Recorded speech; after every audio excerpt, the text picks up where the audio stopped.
Welcome to Virtual Learning Network. This is session number 3, part 2 of Retailing and CRM in Banking. In this session, we are talking about retail institutions.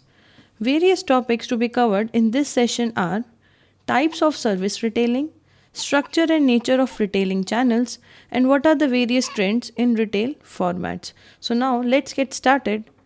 First of all, the types of services retailers.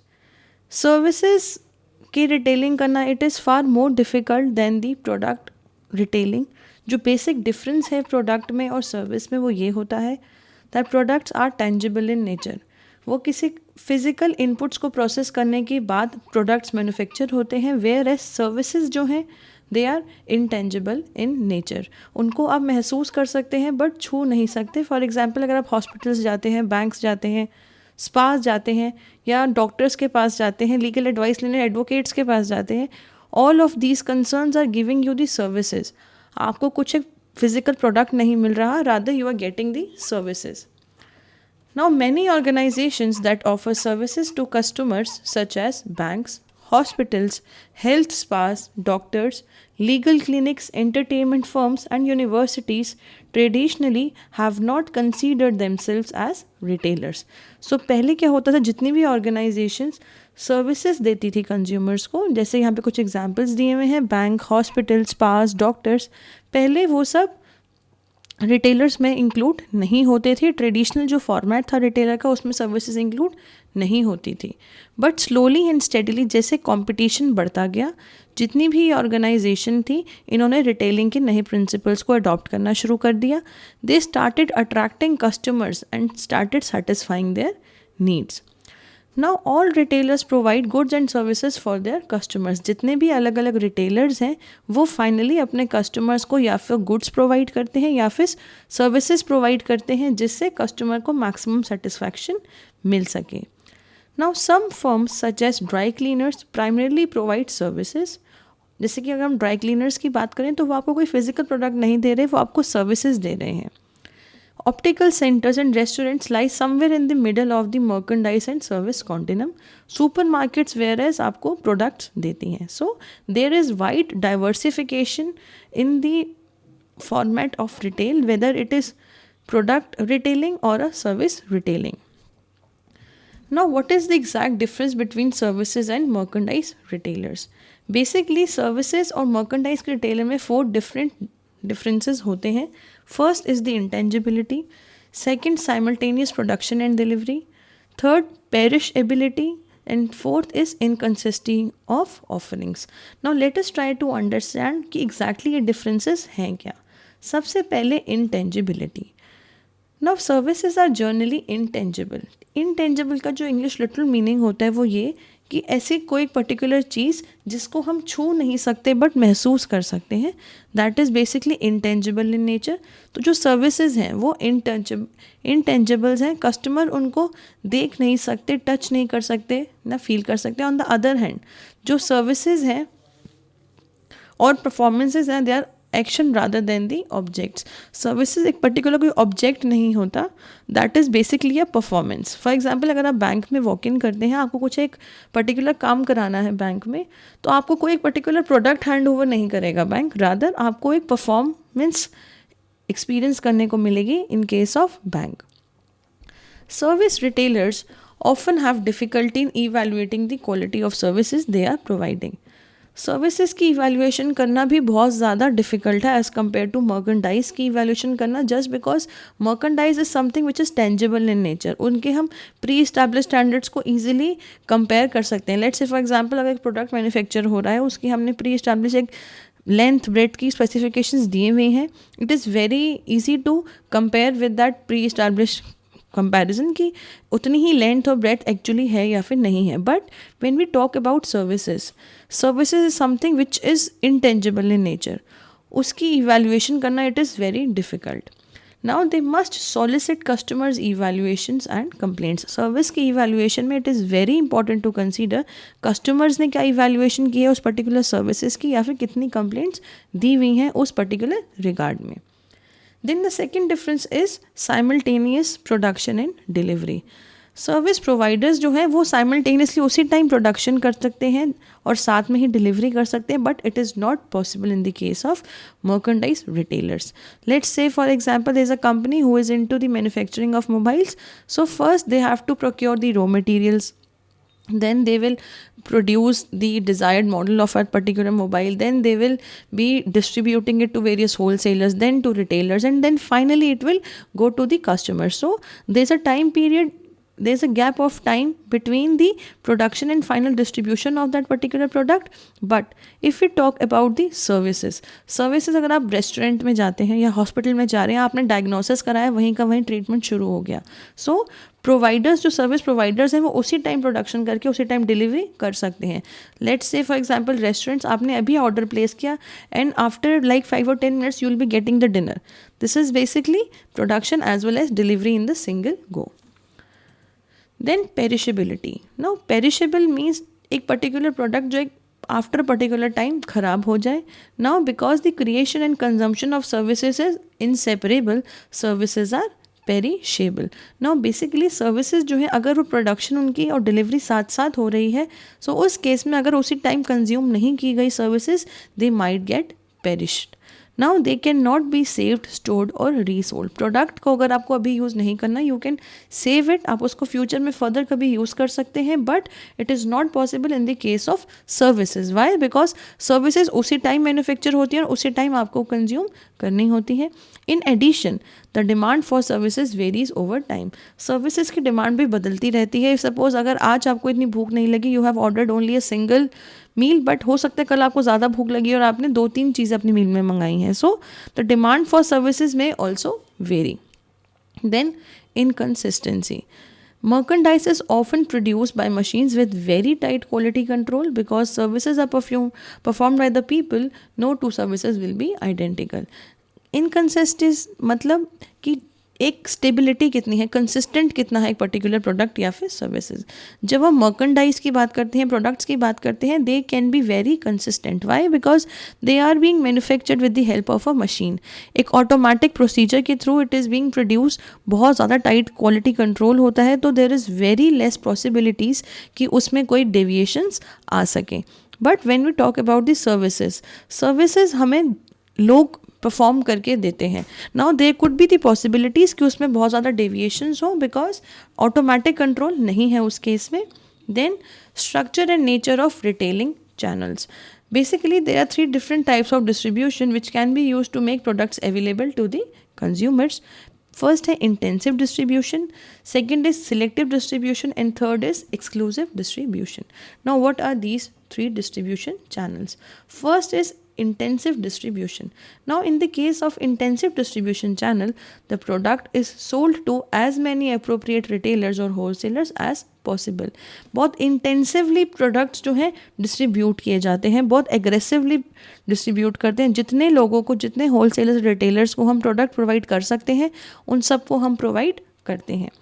Now, intensive distribution is appropriate for products such as, अगर हम candy bars, chewing gum, soft drink, breads, cigarettes, इन सब की बात करते हैं, in all of these products intensive distribution की जाती है, जहाँ पे हमारा जो प्राइमरी फैक्टर है that is influencing the purchase decisions, convenience. जहाँ पे मेन फोकस कन्वीनियंस है. एक पर्टिकुलर ऐसा प्रोडक्ट जो कस्टमर सिर्फ तभी बाय करेगा अगर उनको कन्वीनियंस है लेने में. लेट्स फॉर एग्जांपल, अगर आपको एक पर्टिकुलर ब्रांड पसंद है ब्रेड का, now if it is available only in one store through out Delhi, हो सकता है आप उसको लेना इतना प्रेफर नहीं करेंगे, because it is very difficult for you कि आप एक छोटी सी चीज़, ब्रेड जैसी चीज़ के लिए you will be travelling all along to that particular place जहाँ पे आपको ब्रेड मिले. But if suppose that brand is easily available everywhere, so in that case आप उस ब्रेड के ब्रांड पे स्टिक करेंगे. तो वो इजीली अवेलेबल कैसे होगा? It will be available with the help of intensive distribution. Now, industrial products that may require intensive distributions include like pencils, paper clips, transparent tape, file folders, typing paper, transparency masters, screws and nails. In सभी cases में a company may go for intensive distribution. Then the other type of channel is selective distribution. Now, in selective distribution, the number of outlets that may carry a product is limited, but not to the extent of exclusive dealing. So basically, जो intensive distribution उसे थोड़ा सा हम tight कर देते हैं distribution को, इतने सारे लोगों को एट लार्ज अवेलेबल नहीं होता, जो नंबर ऑफ आउटलेट्स जहाँ पर्टिकुलर प्रोडक्ट मिलेगा that is little bit limited, लेकिन एक्सक्लूसिव डीलिंग की तरह बिल्कुल लिमिटेड नहीं होता. By carefully selecting the warehouses or retailers, the manufacturer can concentrate on potentially profitable accounts and develop solid working relationships to ensure that product is properly merchandised. So basically Jin wholesalers या retailers को हमने selective distribution के case में अपने सामान को provide करना है, that are selected with help of a lot of analysis just because, क्योंकि कुछ एक पर्टिकुलर लोगों के पास ही उस प्रोडक्ट को बेचने का एक ऑप्शन होगा. The producer also may restrict the number of retail outlets if the product require specialized servicing और सेल्स सपोर्ट. अगर कोई एक ऐसा पर्टिकुलर प्रोडक्ट है जिसमें बहुत ज़्यादा हाई लेवल सर्विसिंग की ज़रूरत है या फिर सेल सपोर्ट की ज़रूरत है, उस केस में खाली उन्हीं प्रोड्यूसर्स को मैन्युफैक्चर राइट देगा, जिस all those producers who are capable of providing that services.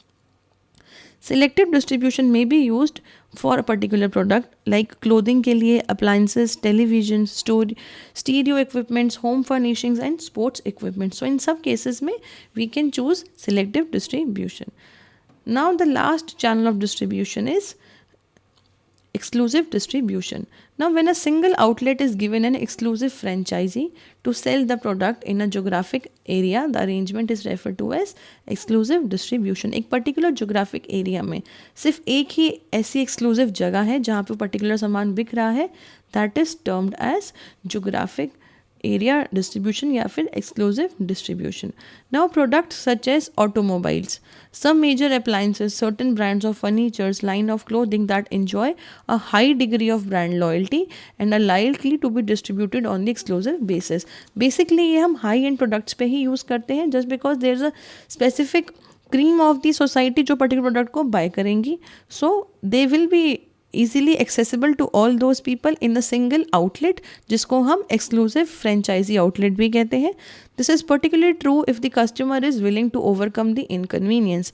Now एक अगर हम एक्सक्लूसिव डिस्ट्रीब्यूशन आउटलेट की बात करते हैं तो this is successful only on the basis of this fact कि कुछ प्रोडक्ट्स के लिए कस्टमर इनकन्वीनियंस को भी बियर कर लेते हैं, they are ready to travel उस पर्टिकुलर ब्रांड के बेनिफिट्स को लेने के लिए. Usually exclusive distribution is undertaken when the manufacturer desires more aggressive selling on the part of the wholesalers और रिटेलर्स.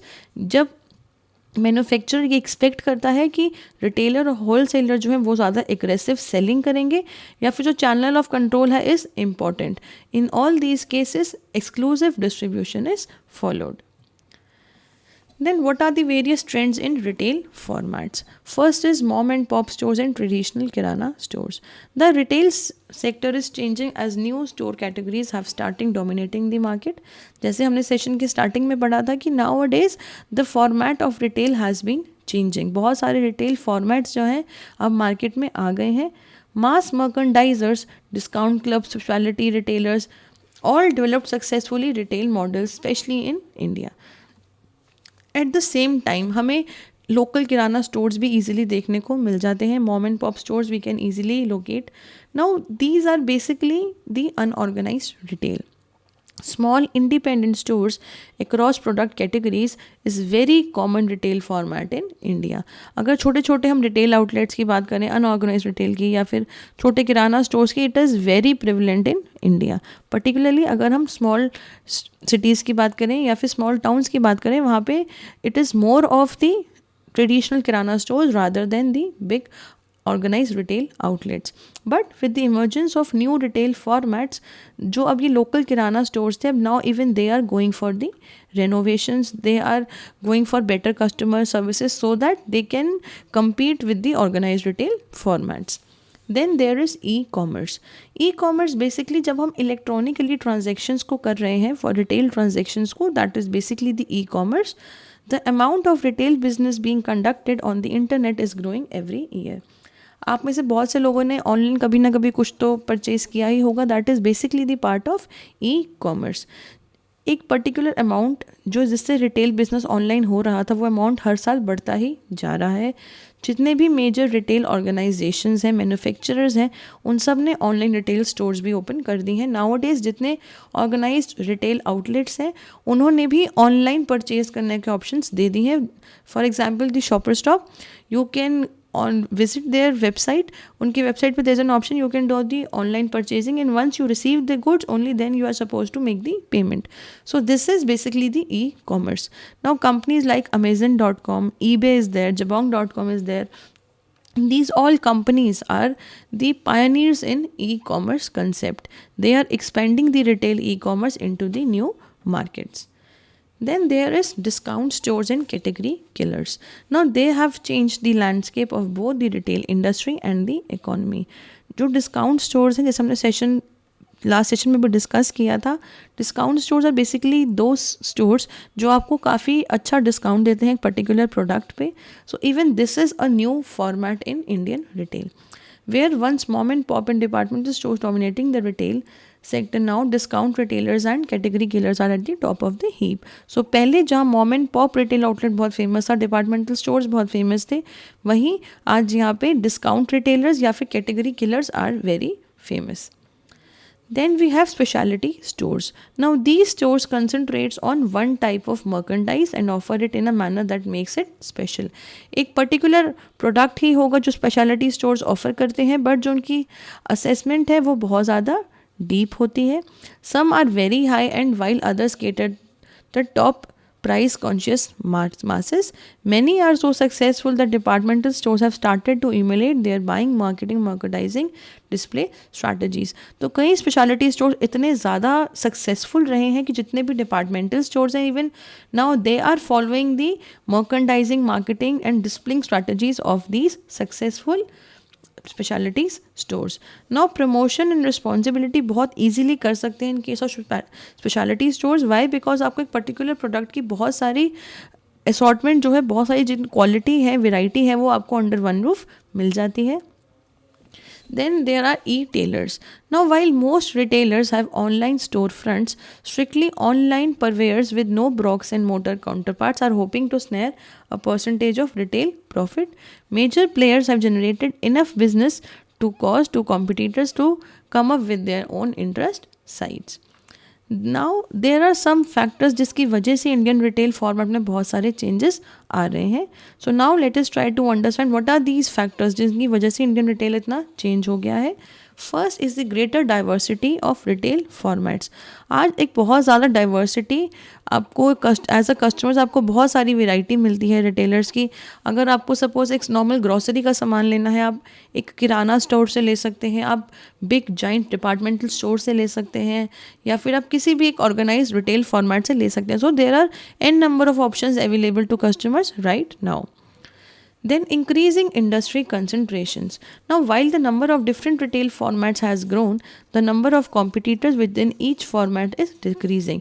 जितने भी retail formats हैं, दो उन सब के नंबर्स जो हैं बढ़ते जा रहे हैं, बट कितने लोग उस पर्टिकुलर रिटेल फॉर्मेट को यूज़ कर रहे हैं या फिर कितने लोगों के पास वो रिटेल फॉर्मेट है, वो नंबर कम होता जा रहा है.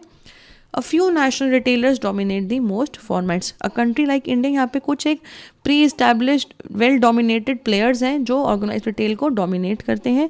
Much of this consolidation has occurred through the acquisitions and mergers. तो जो dominant players हैं, they are also going for mergers and acquisitions in Indian market. Historically retailing जो था एक लोकल बिजनेस होता था.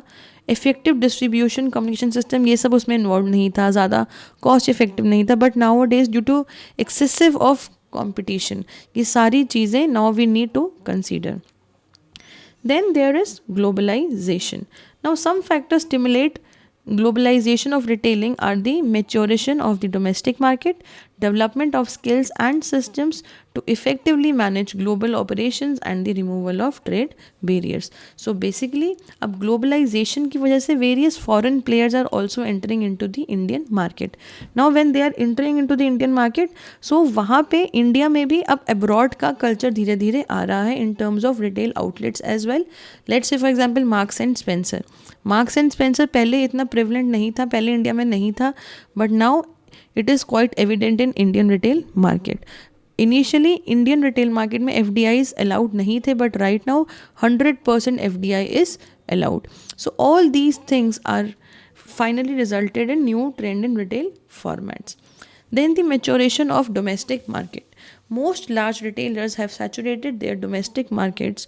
Opening the additional stores across the country resulted in unlimited additional sales, leading to build a large retail empire which ensures growth opportunities in international markets. So basically domestic market में अगर हम बात करते हैं तो already जो retail players थे उन्होंने already सारी ही opportunities को already they have grasped it. अब वहाँ पे कोई इतना स्कोप नहीं है, that is why they are moving across the countries so that they can tap various opportunities, ताकि वो अपनी सेल्स को स्कोप जो है उसको इंक्रीज कर सके. Now they are also moving into the international markets. Then skills and systems. Now retail firms are better prepared with international knowledge and experience to effectively manage stores in non-domestic market. जो retail firms हैं basically they are more prepared. अगर उनको international knowledge experience अगर वो gain कर लेते हैं, they will be more effectively managing the stores in non domestic markets. Now to facilitate the global sourcing of merchandise, retailers operate global information and distribution system. अगर global sourcing की हम बात करें उसको facilitate करने के लिए retailers आज global information को collect कर रहे हैं. distribution system भी जो है वो at par with global players के बना रहे हैं. Then there are some trade barriers as well. Then the relaxation of barriers makes global expansion easier. अगर एक particular country में they are getting the relaxation of some taxes for example, so इस case में it is very easy to expand globally. Now these are some of the questions for your own practice. First, explain the structure and nature of retailing channels. Different retailing channels कौन से available हैं in country like India. Then the other question is what is the latest trend in retail formats. ऐसे कौन से नए latest trend आ गए हैं Indian retail formats में. That's all about this session. Thank you.